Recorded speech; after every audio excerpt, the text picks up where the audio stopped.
Hi everyone and welcome to my booktube channel. I'm Siwan and I love to read. So as you can see, I am in a brace because exciting news, I fractured 2 vertebrae in my lower back and I'm not supposed to be upright for more than 20 minutes at a time. So I'm taking these 20 minutes and I'm going to film for you a January reading wrap up. So without further ado, let's jump in. My first book is going to be V.E. Schwab's The Invisible Life of Addie LaRue. This is about a girl named Addie who makes a deal with death, and she is doomed to be forgotten by everyone she meets, but she lives forever.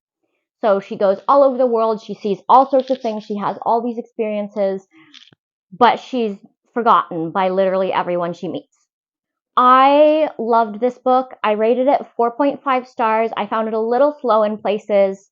But I absolutely adored this book. It was so good. I would read it again.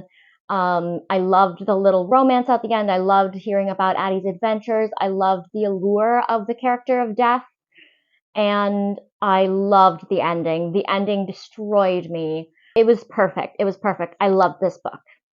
Next, I have a whole trilogy. I read all 3 of the Crescent City books, yes, including the one that literally came out January 30th.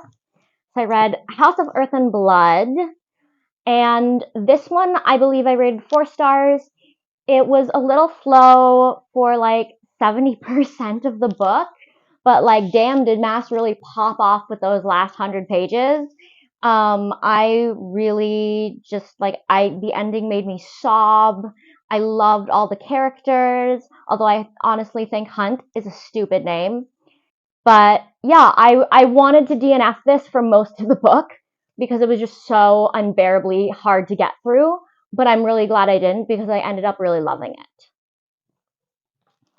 I also read House of Sky and Breath, the second one. And this one was equally fun, but I rated it like 4.5 stars. I found the pacing much better than the first book. And it introduced some new characters who I thought were really fun and lovable, and it ended on a huge cliffhanger. If you know, you know. So as soon as the third one came out, House of Flame and Shadow, I read it. I read this on audiobook, but obviously I got a physical copy as well, just, for the trophy shelf. I love this book. I rated it 5 stars. It met all of my expectations. There were like only a couple things where I was like, this seems kind of extraneous. Why, like, this didn't need to happen? Why did this get introduced? But overall, I really loved it. And the ending, again, made me cry. Next book I read is Charming as a Verb by Ben Phillip. This is about a boy who runs a less than honest dog walking business, and he ends up getting blackmailed by this classmate of his who discovers his deceit, and he gets roped into helping her become less of a social pariah. And of course, they end up falling in love.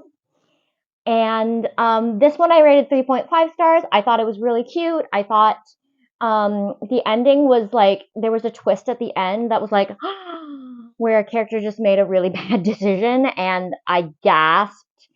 And the ending, there was a little conversation between him and his dad at the end that made me cry, and so it gets the extra half star for that.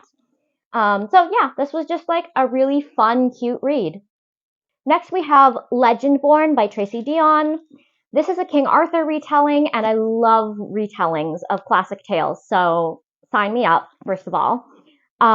It's about this girl whose mother has died, and she realizes that it actually might not have been an accident. It might have been because she was involved with this secret magic society, and she goes on a hunt to discover the truth.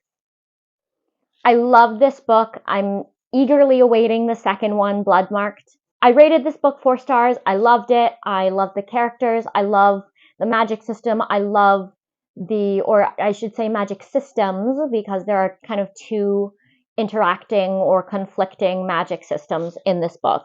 I love the way that real life issues such as grief and racism are addressed through this book.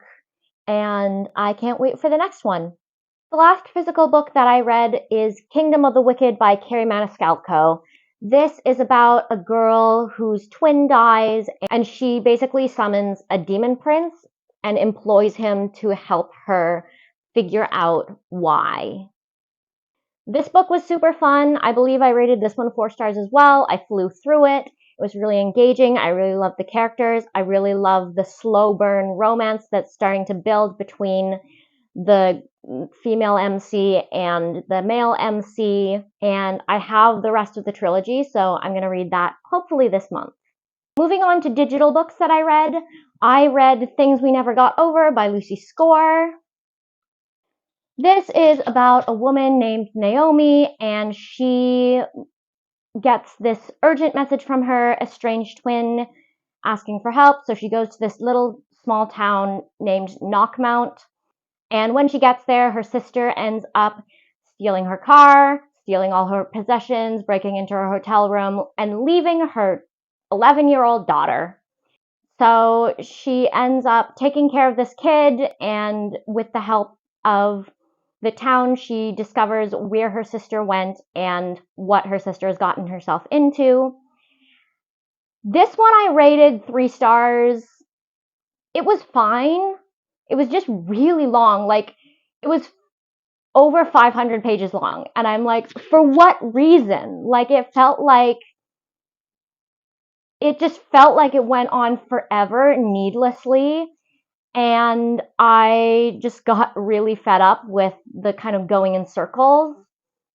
I didn't like the male MC for most of the book because he is a full-grown man. These are not teenagers. These characters are adults. And he acts like a child, like he's the biggest man baby. He throws temper tantrums, and he just is such a jerk, and I hated him. But I do love a good touch her and you die moment. So, like, 3 stars, sure, why not? Next, I read Heir of Fire and The Assassin's Blade, all by Sarah J. Maas.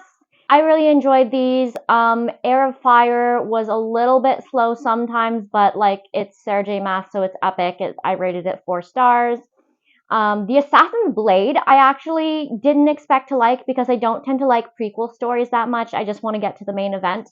But I actually really enjoyed it. I rated that 4 stars, and I listened to it on audiobook, so it was like really easy to consume.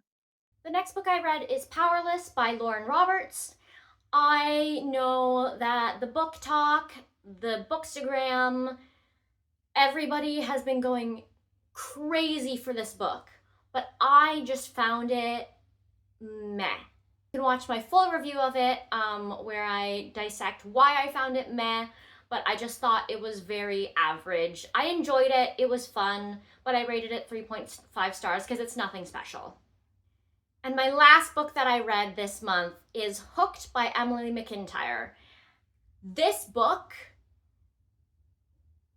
destroyed my soul in the worst possible way.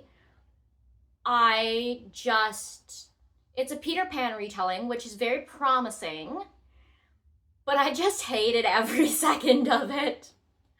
And I know people love this, the dark romance girlies love this, but I was like, this is so bad that it's comical, and that's the reason I kept reading it, which is like not what you want generally. So I rated this 1 star. If I could give it 0 stars, I would. Yeah, I'm not gonna read the rest of this series. So that is my January reading wrap up. I hope you enjoyed my brief and terrible reviews of books I read in January. And if you're new to the channel, remember to like and subscribe. If you're returning, thank you so much for sticking with me, and I will see you in the next video. Bye!